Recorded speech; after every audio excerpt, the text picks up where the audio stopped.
केंद्रीय मंत्रिमंडल ने मंगलवार को रोजगार क्षमता और सामाजिक सुरक्षा बढ़ाने के लिए ELI योजना को मंजूरी दे दी है।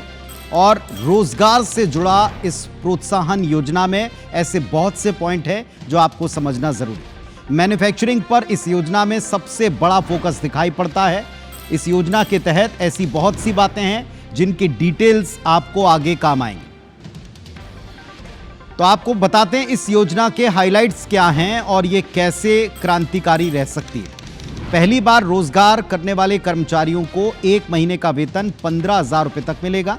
वहीं नियोक्ताओं को अतिरिक्त रोजगार पैदा करने के लिए प्रोत्साहन भी दिया जाएगा। मैन्युफैक्चरिंग सेक्टर के लिए 2 साल के लिए विस्तारित लाभ मिलेगा।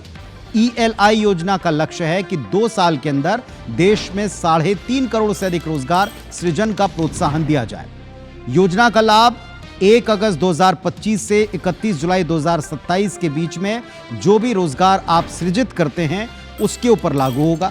इस योजना में 2 पार्ट है। पहला पार्ट है कि पहली बार आवेदन करने वालों पर यह पूरा हिस्सा केंद्रित रहेगा या उनके लिए होगा। पार्ट बी जो है वो नियोक्ताओं पर केंद्रित है जो नियुक्तियां प्रदान करते हैं। अब आपको कुछ और पॉइंट्स बताते हैं। पहली बार काम करने वाले कर्मचारियों के लिए 1 महीने का EPF वेतन 15,000 रुपए तक 2 किश्तों में प्रदान किया जाना है और इसके लिए 1 लाख रुपए तक के वेतन वाले कर्मचारी ही पात्र माने जाएंगे। पहली किस्त 6 महीने की सेवा के बाद और दूसरी किस्त 12 महीने की सेवा के बाद आपको मिल पाएगी। लेकिन कर्मचारी को वित्तीय साक्षरता कार्यक्रम पूरा करना पड़ेगा, ये इसकी एक शर्त। पहली बार रोजगार पाने वाले लगभग 1.92 करोड़ कर्मचारियों को इसका सीधा लाभ मिलने वाला। वहीं नियोक्ता यानी कि नौकरी देने वालों के लिए क्या है, अब आप इसको भी समझिए। तो इस योजना के अंतर्गत नियोक्ताओं को 1 लाख रुपए तक के वेतन वाले कर्मचारियों के संबंध में एक प्रोत्साहन दिया जाएगा कि आपने ऐसे कितने एम्प्लॉइज को एम्प्लॉयमेंट दिया है, काम पर रखा है। सरकार नियोक्ताओं को 6 महीने तक प्रति कर्मचारी 3,000 रुपए प्रतिमाह अपनी तरफ से देगी। विनिर्माण के क्षेत्र के लिए डिसइन्वेस्टमेंट के लिए प्रोत्साहन 3रे और 4थे वर्ष तक बढ़ाया भी जाएगा।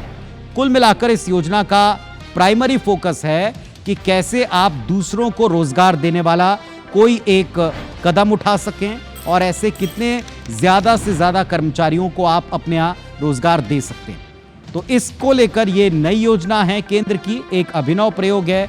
इसका फायदा उठाने के लिए जो शर्तें हैं वो आपकी टेलीविजन स्क्रीन पर है।